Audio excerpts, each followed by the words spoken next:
Welcome to this week's episode. It's Una Taylor. And Patrick O'Leary. For this episode, we're going to be talking about policies within the emerging sports betting market and its relation to sports media outlets. So, there was some research conducted by Men's Health magazine, and they found that 61% of American men are involved in sports betting. They surveyed 3,800 men, and of the men surveyed who place sports bets, 34% say it affects their relationships, 51% say it affects their mood, and 18% say it's destroying their lives. So what this survey is telling us is that a lot of people are involved in sports betting, and it can have some really negative effects. And I think that with the legalization of sports betting and it becoming so prevalent and popular, it's going to be really important to establish regulations and some policies to help mitigate those negative effects. Yeah, exactly. I know multiple people on my dorm floor alone who bet on a regular basis on sporting events, and I see how it affects their mood. They're happy when they win, they're sad when they lose. And it affects how they interact with people for the rest of the day. It's really crazy to me how much you can really be affected by it. I've been affected by it personally. And it's now become kind of problematic that media companies are tied with sports betting outlets because these this connection allows for misinformation to spread for the profit of the other. For example, in the 2023 NBA draft process, the day before the draft, Shams tweeted that an NBA insider, Shams, tweeted that in the meetings and everything leading up to the draft, the Charlotte Hornets have started to talk about Scoot Henderson as a more and more viable candidate for the number 2 overall pick. Whereas the number 2 overall pick, presumably before that, Brandon Miller, was almost a lock to go at number 2 for the few days leading up to the draft. This massively shifted the betting odds. And when Brandon Miller did end up going number 2 instead of Scoot, like Shams reported, it created controversy because not only was Shams part of The Athletic, a sports media company, he was also part of FanDuel, one of the biggest sports betting companies in the US, which that was very problematic. Yeah. Even if it's not intentional by Shams, that's a very interesting development that has come about because of what has happened over the past 5 years with sports betting. Yeah, it's definitely presenting a conflict of interest there. And I think there's a lot of concerns that could be arising from that, like presenting biased picks based on what would be the most profitable for sports betting platforms. And I think it's also going to raise concern on, individuals who are consuming that media. It's going to be hard to differentiate what's opinion and what's fact. It's kind of calling upon media outlets to be more transparent.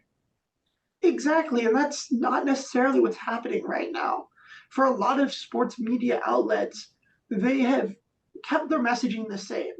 For the past 20 years, people have been getting their sports media from the same few media giants for the most part, even if the way they get that messaging has changed. So it's the same companies with the same messaging through very similar means and similar channels that are saying it to the same people, yet the meaning and the goal behind that messaging has changed, and there's not a lot of people talking about that.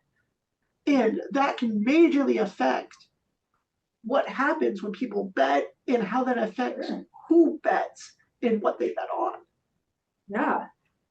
So then we're looking at creating new policies and implementing some regulations on it, especially with how popular it's becoming and with the involvement of media platforms speaking on sports betting. So I think when it comes to formulating and implementing policies, we have to question, who are we going to regulate? Is it going to be the media outlets or the individuals who are gambling? And I think what it's going to come down to is probably some effort on both ends. So I think for individuals, it's going to be helping, I think, becoming more media literate. And then on the media outlets, it's going to I think some policies at play are going to include advertising restrictions or regulating insider information, or potentially even penalizing the spread of misinformation promote or motivated by financial gain. I totally agree. I think, especially touching on your point of misinformation, as a study conducted by Marco Vestine points out, that the reason people believe something is truthful is not because of the actual factualness of an information, but how reputable they find where they got that information from and how reputable they find the information. So whether or not something's fact doesn't really have bearing on whether someone believes it. It's just, does it seem real and is it coming from a place they believe? So you need to penalize people when they're spreading this type of misinformation. Well, yeah, and I completely agree with that. But I think it would also be important to look at that on the individual level as well. And I mean, the media outlets do have some responsibility within that too, where I think they could promote responsible gambling habits or be transparent about what they're presenting. I think also there could be public health messages. So whether that's going to come in the form of a commercial or an ad through social media, whatever it may be. I think another big thing could be education in schools. And I know that there's not a ton of youth involved in sports gambling because it's illegal, but they could potentially become involved in it later on. So I think having those media literacy tools before they become involved could be important. And there was research done by Mo Jones, who is a communications professor at Boston College. They found that media literacy significantly increases the likelihood of identifying fake news stories.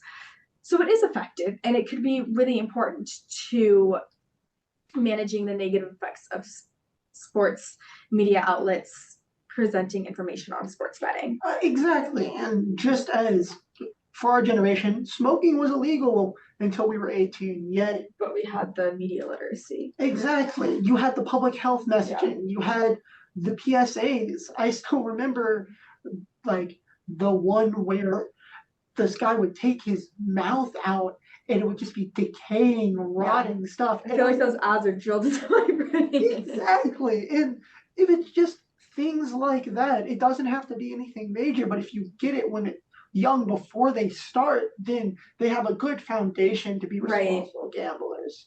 And we see that now with the NFL communications releasing a joint statement with the NBA, the MLB, the MLS, NASCAR, and other professional sports organizations. So that was last spring, and the Coalition for Responsible Sports Betting Advertising emerged, and this was on April 19th, 2023, and it provided new guidelines for sports betting advertising. So these big networks are now expected to follow some of the rules, which include that sports betting should be marketed only to adults of legal betting age. Sports betting ads should not promote irresponsible or excessive gambling or degrade the consumer experience.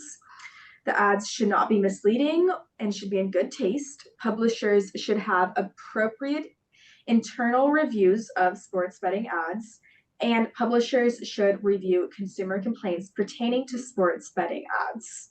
And that's a great start. And since 2018, when this new explosion of sports betting, the leagues themselves have actually done a pretty good job in promoting safe and responsible gambling. The issue is that those leagues only have airtime during their games and right before and right after. So they're only allowed to really push responsible gambling for a few hours every week. And most people who bet on a regular basis are looking for other ways to supplement their gambling, whether that is sports news outlets like ESPN and FS1, or it's online podcasts and YouTube videos. And it's there where we need to really push the regulations. So the big networks are only part of the equation. We're looking at regulating the other shows. And I think also regulating what those platforms publish on social media, like Twitter. Exactly, because that's Yeah. exactly what happened with Mhm. Shams. So it's very important that there needs to be a heightened transparency about when ESPN, for example, says these are our top 5 picks for this weekend. They need to say that, hey, we have our own betting app. Right. That you placing a bet on an app is going to directly influence how much money we make. So that could come in like a form of a disclaimer or something. Exactly. So we're just stating, being transparent. Exactly. And then I think in addition to that, there needs to be some government regulation I agree. Yeah. to make sure that when you are betting and when you are saying these things, you're not directly influencing the consumer in a inappropriate way. You're not misrepresenting or spreading misinformation to make yourself profit or make the parent company profit. Yeah, definitely. And I think that this is going to be a conversation we're going to need to continue to have because this is just a baby of an industry. It's only really been around in this form for 5 years. And as more and more states legalize sports betting, it's going to become more and more of a giant of an industry. So we need to emphasize this transparency. And I think new technologies are going to develop, probably new apps or sports betting platforms. It's going to continue to grow. So it's important we tackle this now. Exactly. We have to, just like with other issues in the past, we have to get out in front of this. We have to be proactive, not reactive. So as this continues throughout the next years, we need to make sure we hold sports media and sports betting sites accountable for the information they spread. We need to educate people and keep them media literate. And we need to make sure that they understand that at the end of the day, sports is an entertainment industry. Yeah. And the goal is to entertain us, but also to make a profit off of us. Exactly. With that said, that's all we have for today. I'm Patrick O'Leary. I'm Una Taylor. Fight on.